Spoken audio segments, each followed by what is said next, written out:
That's why we don't talk too much, because it creates problems, and a lot of women don't like to deal with problems directly. When they talk about their problems, they just want you to listen. They don't want a solution, right? And most men are solution orientated, right?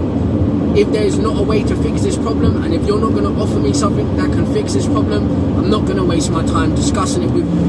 Driver's Mate Podcast, back again for another one. Thank you for tuning in. I really appreciate your time. Thank you for liking, subscribing, sharing, interacting. It helps push real people, real content through the algorithm, and helps to keep freedom of speech free, right? Unscripted, unbiased, unpaid for opinions, right? So, just out of the way, thank you for that. I appreciate you watching. Check out some other videos in the playlist, Driver's Mate Podcast. Also, check out my other channel, CNCCMI, right? And there's all kinds of good content over there. So go subscribe over there, check it out. So, of course, you can reach me on all socials, in the links in the description and all that.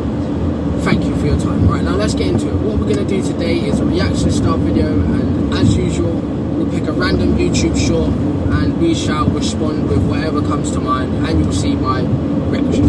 Right, let's go. Men don't talk, and this is something that we not a have to sad look one. at.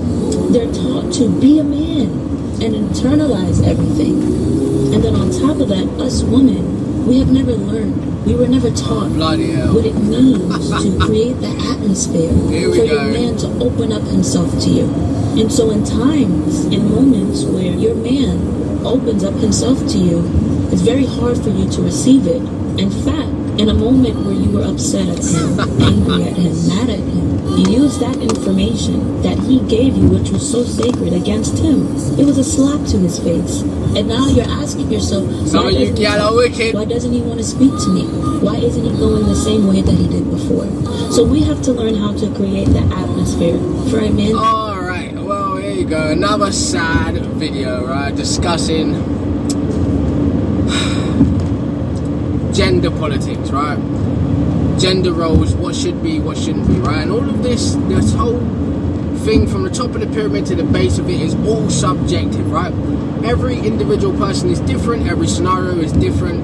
Men and women react differently to different situations, right? So with that understanding as a groundwork, let's get into this, man. I don't know why YouTube always gives me these emotional bloody videos, right? Every now and again, go just get a bit of comedy, like, bloody hell. Anyway, right? Algorithms are algorithms, okay? So, what she's saying is men have been trained and indoctrinated, if that's the right word, like enculturated, I think that might be the right word, to suppress their emotions and not share their emotions with women, right? And not open up. And it's for a good reason, right? It's not necessarily true, but it's a broad understanding, right? Like I just said, every man is different, every woman is different, okay? So, yes, we do suppress our emotions, and it's not just because of interactions with females when we suppress our emotions. We just suppress our emotions anyway, right? But I'm not saying that's the healthy thing to do, but it's the safest thing to do with your interactions with women, right? Women don't want to see weak men, right? They don't want to see men crying and acting like bitches, right? Just straight up and down like that. Your wife's going to tell you, your girl's going to tell you, oh, why you show emotion, why you be more softer, right? Then the minute you go and do that, she's going to take you for a dickhead. She's going to treat you like an idiot. And that's how you become a doormat. And like she said, you tell your wife something, and she goes and starts using it against you, right? That's exactly how that happens. Showing weakness. Now, is there a time for a man to be honest about how he feels about something? Yes, but do it in a masculine way, right? Do it in an honest, truthful, logical, thought out way. It's not always possible, but you should approach things like that to save you a lot of pain and grief in the future, right? So yeah, men have been indoctrinated and brought up to be like that, but you got to think about it like this. And the average man, right, would take away his social standing, right, and his class and his race, right? Just the average man has the bloody world on his back. Day in, day out, as he wakes up, as he goes to sleep. He's responsible for not only his life, the life of his family and friends, and his potential immediate family, his children and his wife, right? He's responsible for making sure there's food on the table, there's money, there's a house, there's a roof over the head, right? Bills, everything, right? And not only is he responsible for that, all the other stuff, he's responsible for himself, right? How he moves through life, how he interacts with other people, the stress he takes on, his own physical health, his own mental health, right? So a man goes through a lot. where it's just understood. Amongst men, we understand it, right? We say straight, don't whine, man. Be a man, man up, right? And I know it can be toxic to an extent, but it's for good reason, right? Men have built this society brick by brick, road by road, right? Building by building, business by business, right? And if all of us decided to be weak and give in to our emotional side and placate to women, then we'd be nowhere, right? We wouldn't be able to achieve anything. We'd be weak men, and men from other lands would just come and invade, just shut shit down and take control, right? Because that is how it happens. So yes, I might be giving a very, not misogynist point of view, but a very masculine point of view, right? Now, on the other side of that, bottling your emotions, bottling your thoughts and the way and the things you've gone through can only work for so long, right? And you have to be careful that these subconscious experiences aren't spilling out or spilling over into other people you're in relationships with and other areas in your life, right? Because it happens all the time where we subconsciously spill over our traumas and our issues and all kinds of things into other areas of our life, right? Because they're unresolved and we've never spoken about them. And we need to take time and speak about them from a rational, calm, unemotional place, right? That's how you don't come across weak and get treated as a fool and a coward and what have you, right? If you approach your situation with confidence in yourself that you can handle it, and with confidence and trust in the person that you're going to speak to, it helps, right?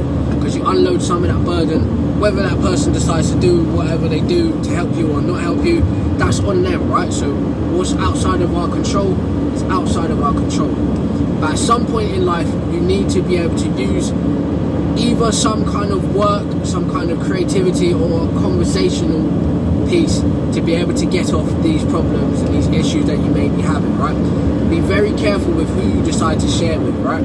How you decide to share your issues, because like she said, they can and in a lot of instances will be used against you, right, if you're not careful. So yes, on the other side of that, get your mind right? Your mental health is a very serious thing. People that are unaware of their mental stability, how they're feeling mentally in most of their life, until something really bad happens, right? And you need to be pulled back from the edge. So if you take heed and study, learn yourself, learn about mental health early, before that time comes, right, where things go bad, then you can be one step ahead of the game. You can be more reconfirmed in your masculinity and your manhood and have confidence moving through the world that you know yourself and things cannot affect you to the subconscious core level where it makes things bad in your life, right? So on that side, yes, don't suppress too long, right? Or if you must suppress it to a point where you have like an egress into something positive, or you know, some kind of work where you put that energy to, that anger, that frustration, that emotional hurt, whatever it is, right? Even your happiness, right? I know it's going to sound dread, but most women don't like to see men happy, right? Because it indicates a certain weakness or unseriousness in a man, right? If a man's too happy all the time, right, then there's questions, like he's a bit suspicious, you know what I mean? But yes, you are very much entitled to be happy in life and be joyful and jovial about whatever it is you're going through or been through, right? You're very much entitled to be happy, and I would say prioritize your own personal happiness above everything first, right? Because if you don't teach people how to treat you, they won't know, right? If you don't set boundaries, clear boundaries of what's okay and what's not okay, people will take the piss and that happiness will be destroyed and ruined, right? So be careful with that. Now, for the woman's part, I can't really speak on what a woman thinks, right? Because I don't know. But obviously, existing in the internet era and being exposed to manosphere content, red pill content, all of these kinds of things, just straight up black pill stuff, right? You got your simps, your pimps, your betas and all, and sigmas and alphas, right? Just as a man and a boy in this day and age, you're exposed to all of these stuff, right? The quote unquote truth of female nature, right? And it's a very circulated topic right now in this time in history, right? So we understand, like we said at the beginning, all men and women are different, right? All women respond to different things in different ways than all men do, right? But we have a generalized, in the Western world, a generalized gender role or atypical style of dealing with things for men and for women, right? We say, although it's inaccurate, that women are better at handling emotions and men are better at handling logic, right? We say that because it's an old trope that's been passed on, though it's not true. There are men with high emotional intelligence, there are women with high logical intelligence, high IQ, and vice versa, right?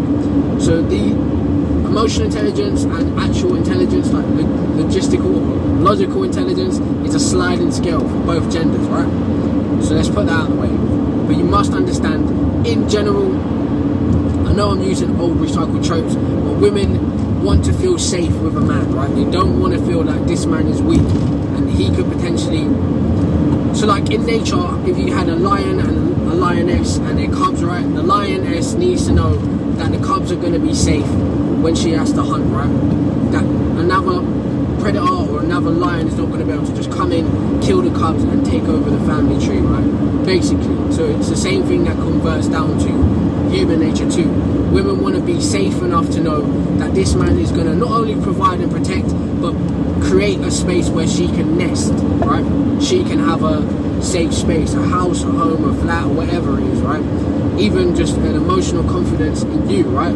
So when she's going through her issues, she would have you to lean on, right? Now, of course, it's a sliding scale and quite biased towards females' emotions and consideration for how they think and feel, right? And not so much for the man. That's why we don't talk too much, because it creates problems, and a lot of women don't like to deal with problems directly. When they talk about their problems, they just want you to listen. They don't want a solution, right? And most men are solution orientated, right?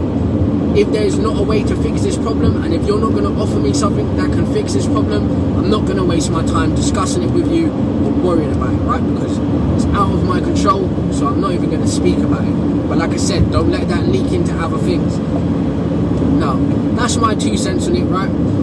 In a relationship, if you find your wife really is trustworthy, and I'm saying wife, could be a girlfriend, whatever, right? Could just be a girl you're linking, right? If you find she truly is trustworthy, then yes, maybe share with her. But my recommendation or advice to you as a man, if you're watching this, is test the waters, right? Test her. Find out if she really is trustworthy. Because they say the way you do one thing is the way you do everything, right? That's not necessarily true, but in terms of relationships and attitudes towards listening and reciprocating, right? Understanding one another, you must test the waters. How does she treat other people when they tell her their problems, right? Does she always run back to you telling you about other people's business, or do you hear her doing that with her friends and that?